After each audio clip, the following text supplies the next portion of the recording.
So I'm sitting on my parents' couch in the living room, and I'm flipping through my mom's old high school yearbook.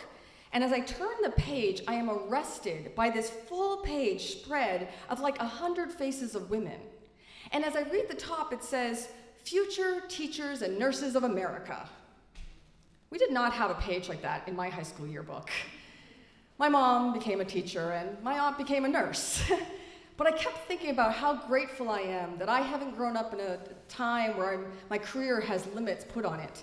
When I graduated from Edward Little, I was told I could do anything and go anywhere, and I think I have. I've lived around the world, I've worked in different professions, and my parents have never said that I shouldn't try something. But if I'm honest, there is one way that I am a little old-fashioned. And maybe it's because I was brought up on Cinderella or Snow White, but I have always wanted to find my prince and get married.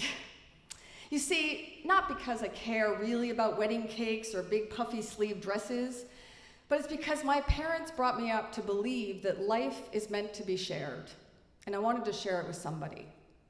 I also wanted to get married because I do not want to have children. The idea of a baby in this area is insane to me. But I didn't realize that when you opt out of motherhood, you also opt out of all these opportunities where you can naturally bring all the people you love together. There's no baby showers or christenings or graduation or grandchildren. And so that was hard because I love bringing people together. I mean, other than a memorial where they hopefully would come, when I looked at my future, all I could think is wedding. They probably would show up to a wedding. But also, I wanted to get married because although she would never say it, my mother was a little disappointed that she couldn't pass on her wisdom of how to raise children. But she had 2 sons, but it was a special bond between us. So I told her, "But Mom, I'll have a wedding, we'll plan it together, it'll be really fun, we'll leave Dad and the brothers out of it." And at least that made her smile. So as I grew up, I just had to do the simple thing of finding a husband, right? Because that's so easy. Except I actually wasn't worried about it.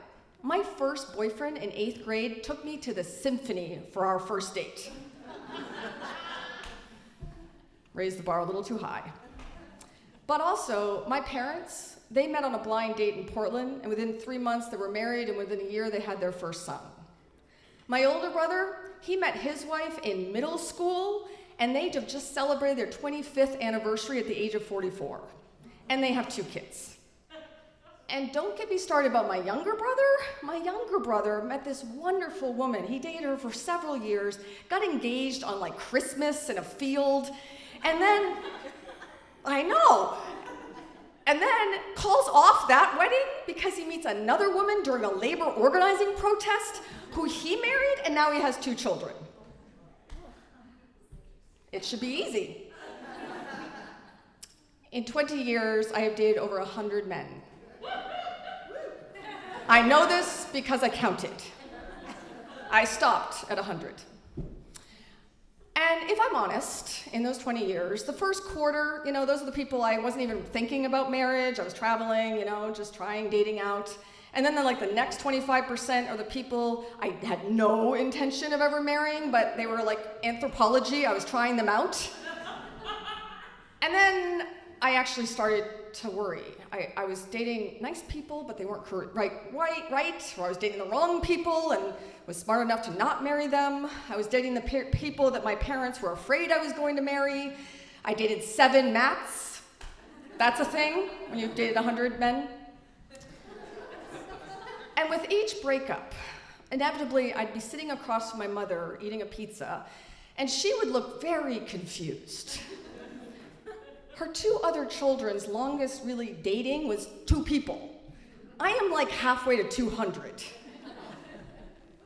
And she's trying to be optimistic because so am I. We're both like, just keep going, you're gonna find somebody.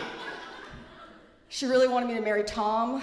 She wanted me to marry Tom because he came from an Irish Catholic family. He liked the Red Sox, which she likes to score, but also I think it was that we looked alike. We all both have like red faces and little dimples, and Tom really kissed up to her.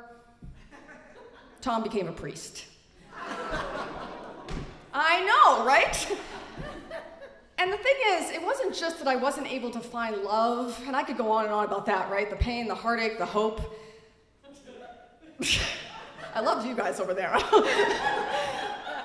But it was also that wedding, it just kept moving further and further back after my brother's children's baby showers and their first grade at school. And I was like, this wedding is never going to happen. And I couldn't imagine my friends coming together. But then at 38, something kind of awesome happened. I met Chris. Chris is this handsome, kind, quiet soul, and the minute I met him, I knew I loved him because I couldn't stop talking. And not just because I'm a storyteller. I was so nervous that I was like talking straight at him, and his version of the story was that he thought I was interesting but couldn't even get in to tell me that. But he stuck with me. And then when I turned 40, I asked that question you're not ever supposed to ask. Where is this relationship going? And he looks at me really casually, and he said, oh, I can see us together forever. And it was like Snow White with those little doves that start rising and they start chirping, and my heart is exploding. And I was like, yes, me too. And then he goes, but there's one thing. You guys are awesome. There's one thing. I never want to marry you. Okay, nowhere in that Prince vision fairy tale that I've written for the last 40 years of my life did I imagine meeting the prince and having him tell me I never ever want to marry you. And the reason is because he had already been married. He'd been there, done that. And he had learned that marriage is not, you don't need the contract. You don't need to stand in front of people. It's about love and commitment. But as I said to him, when you've been dating a few people over 20 years, standing in front of people and saying that you're the one I'm going to try to commit to is something. And standing with my parents and my brothers and actually creating a family, not being 1 foot outside of a family, maybe a part of a family, not having children, having a partner, I needed that. But we didn't come to an agreement. And now I'm sitting across from my mother in a pizza parlor and I am crying. And I'm saying, I don't know if I can do this. Not just go date someone else and try it again, but I don't know if I can do this with him. She says, well, maybe you can have a party. And it's true, like, okay, we can have a party. So I say to Chris, could we just fine, no paperwork, but could we bring all the people we love together and dance and eat a lot of food? And he is not excited about this. Not because he doesn't understand, he's just an introvert. He doesn't need it. And I said, well, I need it. You have a son, you had the first wedding, I'd like mine. Except we'll call it something else. We're calling it our celebration of love. It's stupid. We have not told anybody that, but that's what we're calling it at home. Until one day I'm sitting on the couch and Chris turns to me while we're planning our venue or looking at them, and he says, hey Cheryl, will you marry me? I looked at him. And then I said the most unromantic response to any proposal in history. Chris, don't fuck with me.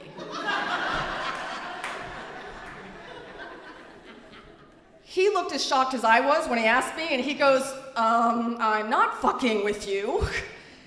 And then I cry, and he says, all this planning has made me realize that, I want to marry you. I was just afraid because my first marriage didn't work out.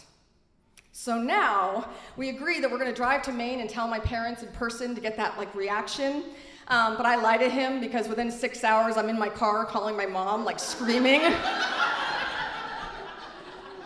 She's crying, she's excited. She liked Chris also from the beginning. She's moved on from Tom.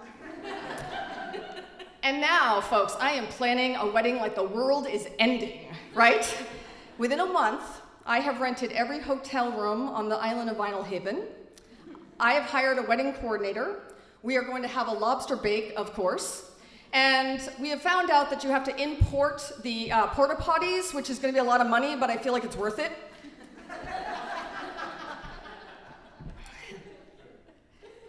Yeah, good times.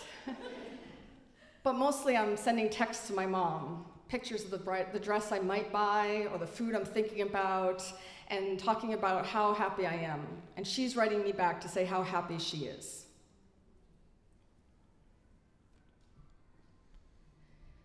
Two months later, my mother, while going to my cousin's rehearsal dinner for his wedding, tripped down a staircase, fell, and didn't survive. Nobody prepares you for the indescribable grief of losing your mother. At the hospital that night, all I kept saying is, how is this happening? How is this happening right now?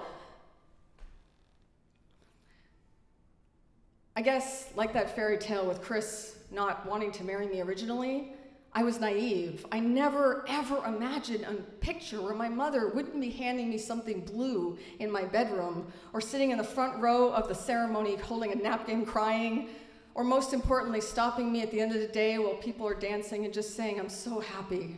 I'm so happy you finally found Chris. It was worth the wait. In the days that followed, I'm starting to tell everybody, I don't want a wedding. I don't care if I get married. Fuck all of it. I don't care. It is not worth it anymore.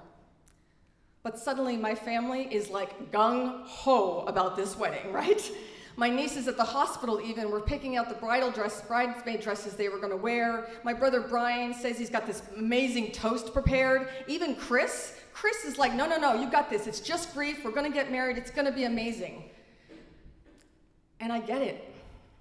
My family needs this wedding. We need something, a little bit of joy amongst all of this pain. But if I'm honest, I don't know if I need this wedding anymore. Because you see, that last night when we were in her hospital room and everybody was standing around her bed and I was sitting at the end on a chair and Chris was rubbing my back, there was a moment that I looked back behind me and Chris was crying just as hard as everybody else in that room. And in that moment, I realized he was right. Chris is already my husband. We are already married. And although it is not at all how I ever imagined, my mom was there. Thank you.